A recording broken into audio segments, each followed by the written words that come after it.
мислам дека нема ништо поубаво во животот него да видиш како еден сон кој си го имал како мал ти се стварува. Сакам да се заблагодарам на цела Македонија, на сите тие исто што беа пред тоа во оваа генерација. Сите учествувавме за овакво нешто се деси.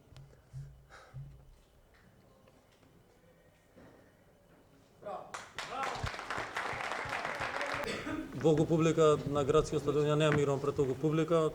Се надам дека и на следните утакмици па и за репрезентација ќе доаѓаат во голем број. Мора да се даде таа подршка како 12-ти играч.